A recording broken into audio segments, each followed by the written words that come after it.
He's suspended 40 feet above marble, dust in his lungs, a brush in his trembling hand. The phone call comes at the worst possible time. It always does. Before we go deeper into this story, hit that like button and subscribe if mysteries like this pull you in. Drop a comment. Tell us where you're watching from.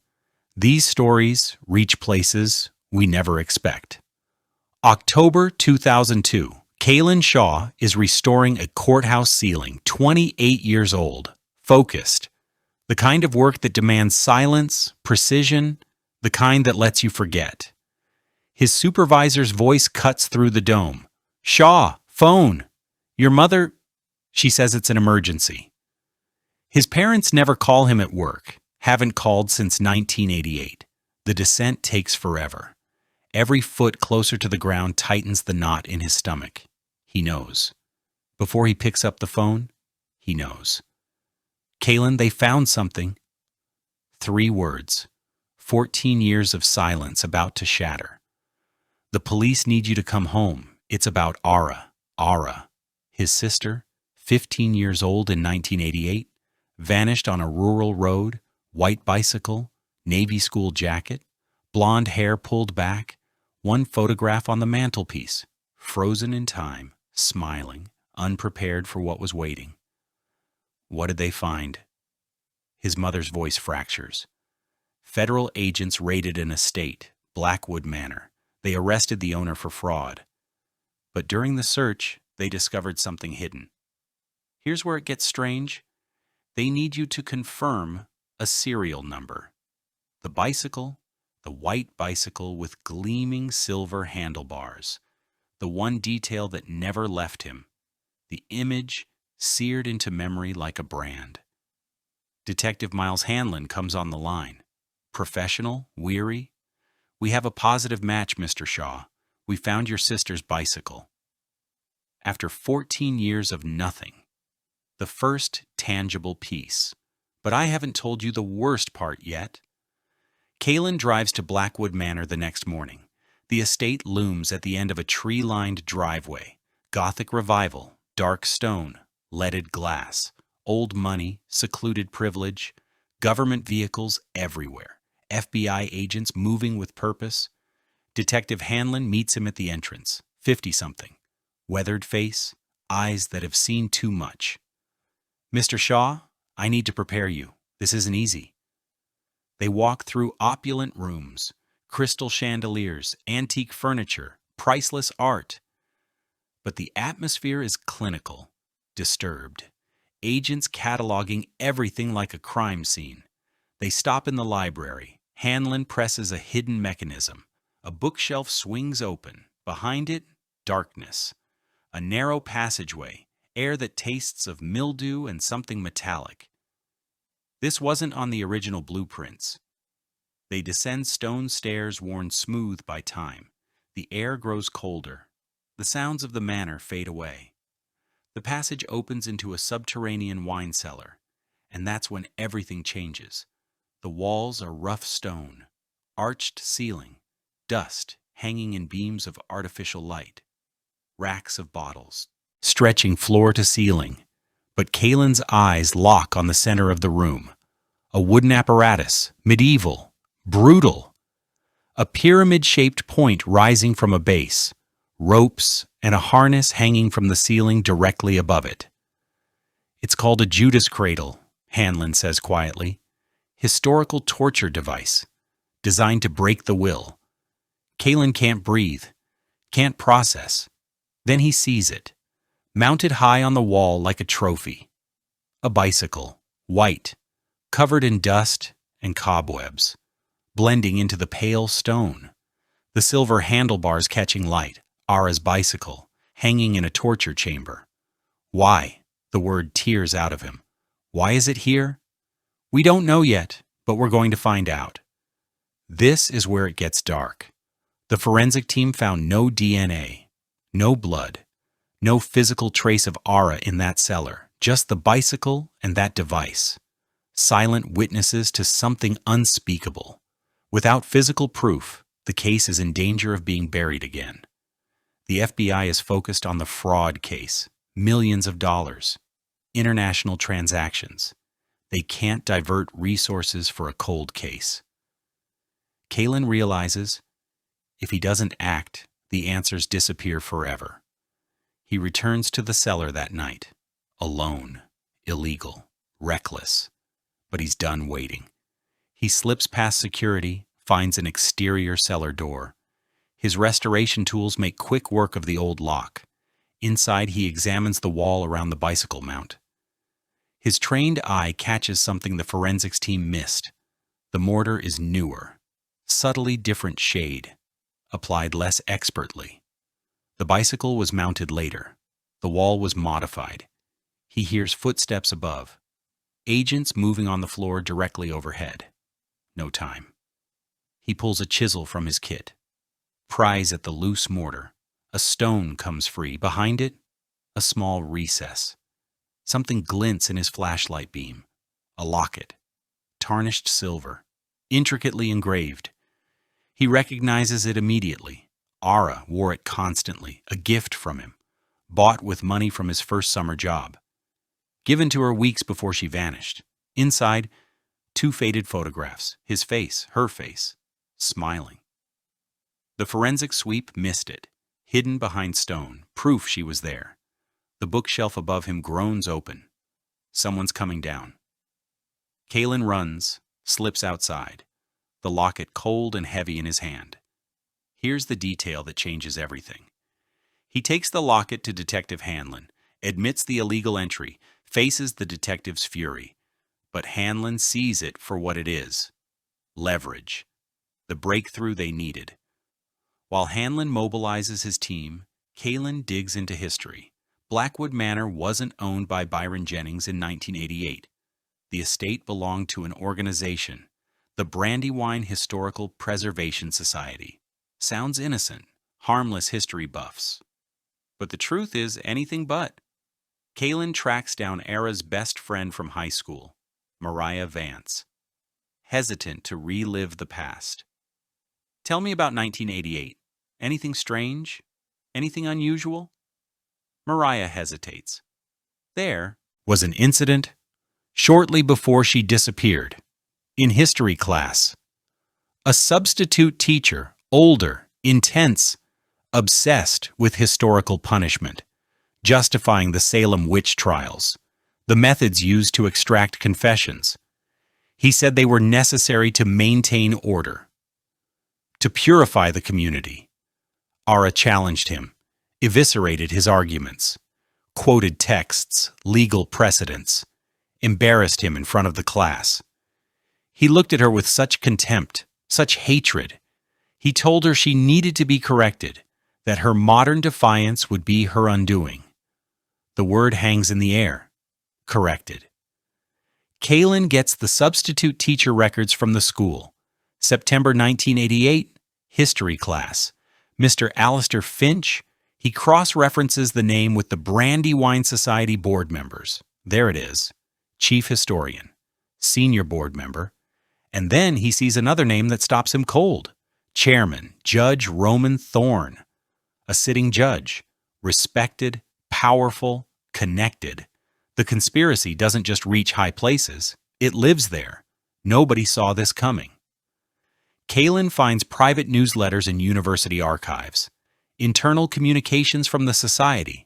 The language is chilling. Articles about moral decay. The need to restore foundational principles. The doctrine of correction. Restoring historical discipline. Finch wrote extensively about breaking defiant spirits. Enforcing obedience through pain. Thorne wrote about re-education. Punishing those who challenged the established order. And detailed descriptions of the Judas cradle, its historical use, its effectiveness, presented not as torture, but as legitimate corrective discipline. They weren't historical enthusiasts, they were extremists, fanatics, who believed they had the right to impose their ideology through violence.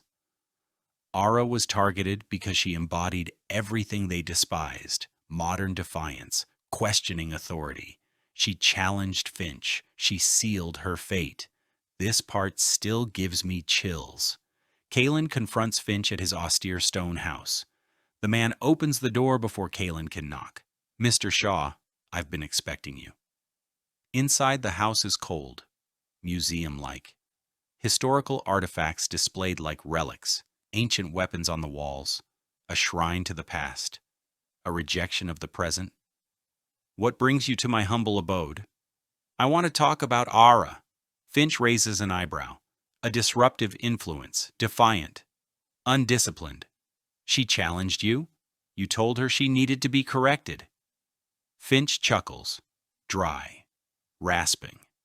"Modern youth are in desperate need of correction. I know about the Brandywine Society. I know about Blackwood Manor. I know what you did there." Finch's smile fades. "You know nothing, Mr. Shaw. You're dabbling in matters beyond your comprehension." "I found her locket in the cellar, hidden in the wall." A flicker of surprise crosses Finch's face. A trinket, meaningless. "It proves she was there. It proves what you did to her." And here's where Finch reveals everything. He leans forward, eyes burning with zealot fervor. "What we did was necessary. We sought to restore order, discipline. We corrected the flaws of modern society, one individual at a time." He stands, towers over Kalen. "You're playing a dangerous game, Mr. Shaw, digging into matters protected by powerful men. There will be consequences for you and your family." The threat is clear. Judge Thorne, the protector. "I suggest you let the past remain buried. Some wounds should never be reopened." But Kalen can't stop, won't stop. The opposition becomes tangible. His truck is vandalized, tires slashed, windows smashed. He switches motels, pays cash, takes evasive routes. A dark sedan follows him everywhere. His parents' house is broken into. Nothing valuable stolen. Only Ara's belongings. The boxes of her memories. Gone. Psychological warfare. A message from the shadows. They're closing ranks, tightening the noose. Kalen needs a weak link. Someone willing to break.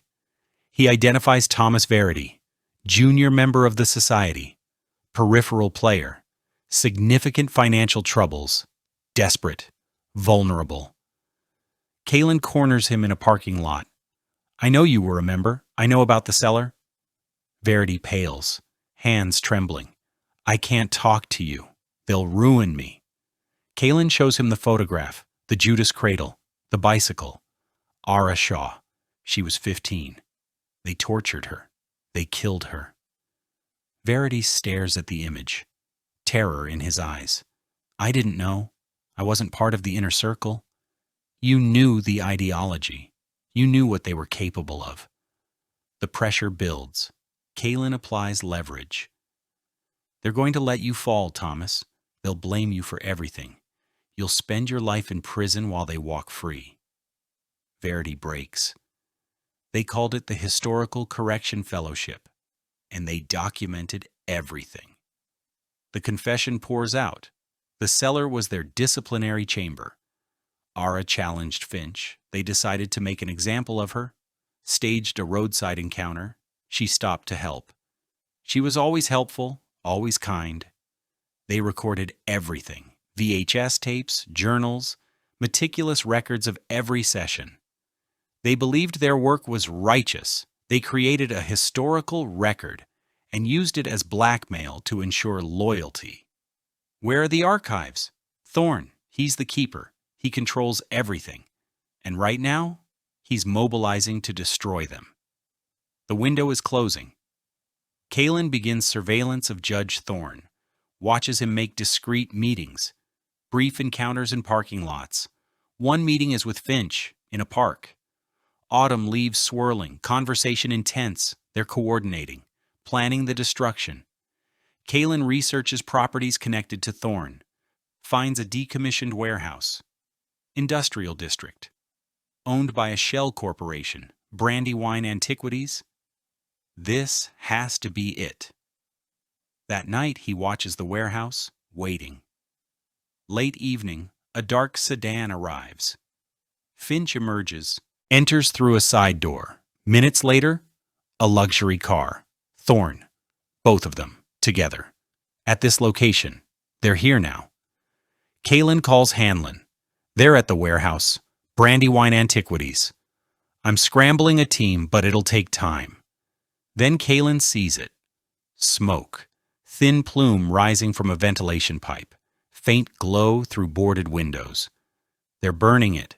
They're already burning the archives. He can't wait. Can't let them destroy Ara's story. He hangs up, goes in alone. The main doors are sealed. Side door locked. He finds a fire escape. Rusted, unstable. He climbs, reaches the second floor, forces the boards open, drops inside. The air is thick with smoke, heat intense, smell of burning plastic overwhelming. He moves toward the center, the roar of flames drawing him closer. He reaches a catwalk overlooking the main floor. Below, an industrial incinerator. Flames leaping, heat suffocating. Thorne and Finch stand before it, feeding boxes of files into the fire, VHS tapes melting in the flames, systematically destroying the evidence, the history of their crimes turning to ash. Dozens of boxes remain against the wall. Kalen descends, moves through shadows, reaches the archives, opens a box, leather-bound journals inside, dates, names, correction sessions. He searches frantically for Ara's name, finds it. A file dedicated to her. Horrifying details. The abduction, the re-education, the systematic use of the cradle, clinical, detached, celebrating her submission.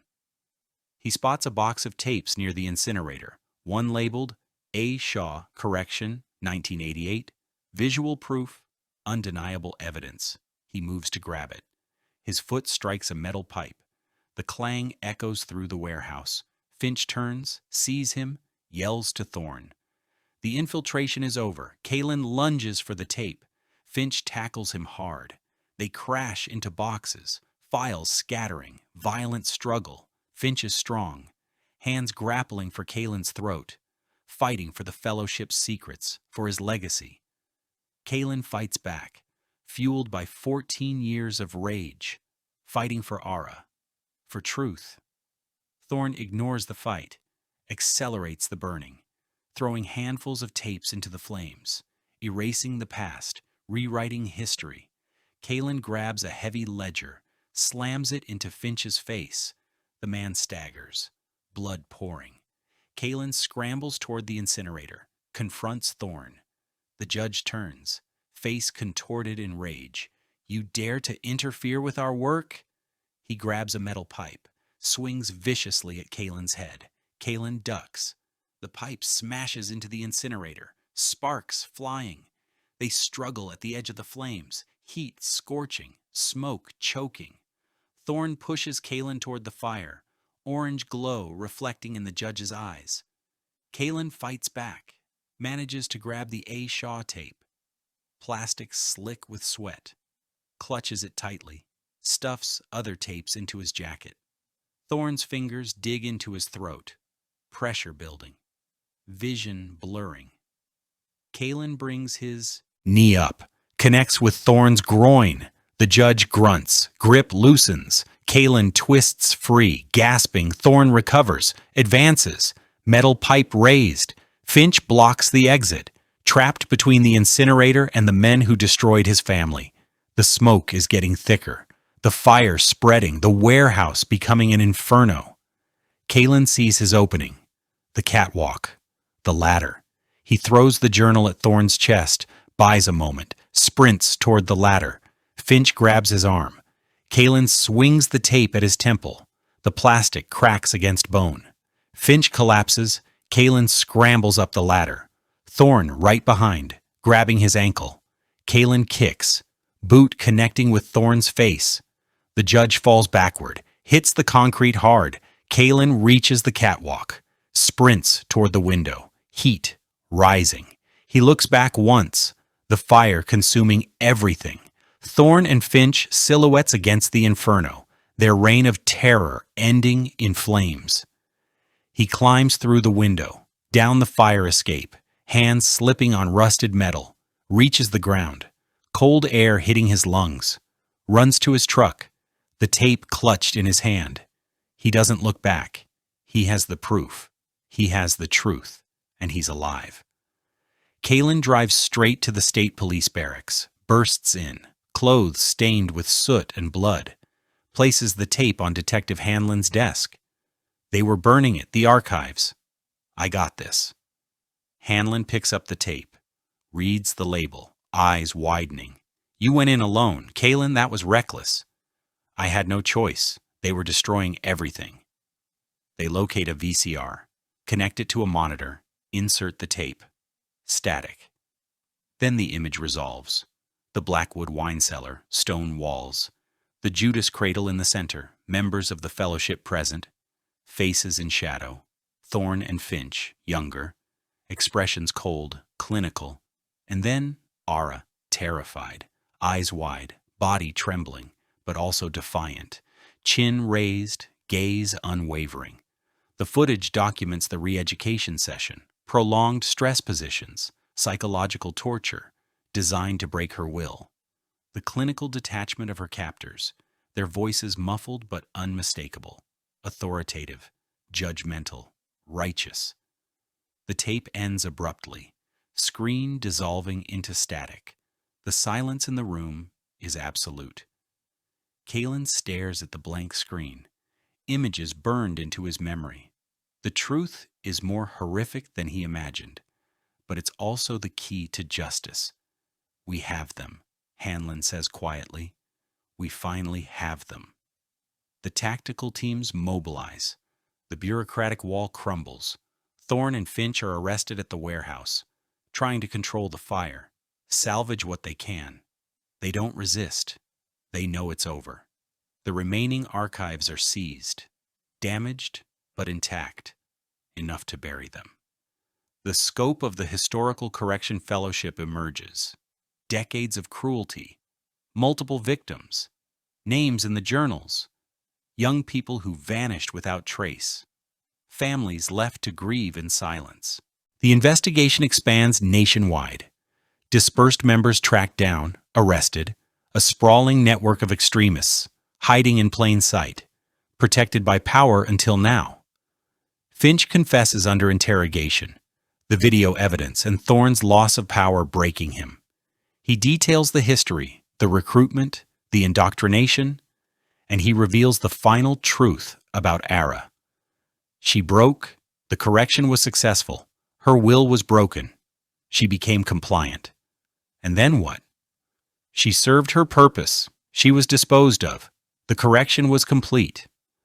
He gives up the burial location, remote corner of the Blackwood Manor estate, hidden beneath ancient trees. The FBI excavates. Kalen insists on being present, silent witness to the final chapter. Ara's remains are recovered, along with several other victims. Forensic analysis confirms identities. They're home. The trials begin spring 2003. The evidence overwhelming. The tape of Ara's correction is played in court, the grainy footage silencing the room, her cries echoing in the hushed silence. Thorn and Finch are convicted. Multiple counts, kidnapping, torture, murder, life sentences. Their reign of terror over. The monsters caged. The aftermath brings strange quiet. The chaos recedes, leaving profound loss. Kalen returns to his parents, shares the full extent of Ara's suffering. The conversation shatters them, confirmation of worst fears, but the agonizing uncertainty is gone, replaced by painful closure. They hold a proper burial, small ceremony, friends and family who never forgot. They lay her to rest beneath a towering oak, sunlight filtering through leaves. Kalen can't return to his old life. The smell of plaster now evokes the cellar. He quits his restoration job, begins working with families of other victims, using his research skills, his empathy, helping them find answers, bringing closure. He finds difficult peace in this purpose, honoring Ara's defiant spirit, giving voice to the silenced, bringing light to darkness, fighting for truth, for justice, for memory. He visits her grave often, sits for hours, talks to her about his work, about the families he's helping, about her legacy. The pain never fades, the wound never fully heals. But the agonizing uncertainty is gone. He knows the truth, and the truth, however horrific, has set him free. He's no longer defined by the tragedy of her disappearance, but by the strength of her spirit, a spirit that lives on in the fight for justice, in the refusal to be broken. He's the restorer now, not of frescoes and cornices, but of memory, of truth, of the fragile threads connecting past to present. Thanks for watching. That was the story of Kaylin Shaw and the cellar beneath Blackwood Manor. If this story moved you, like, share, and subscribe for more untold mysteries every week. Tell us where you're watching from. Your comments mean everything. Until next time, stay curious and stay safe.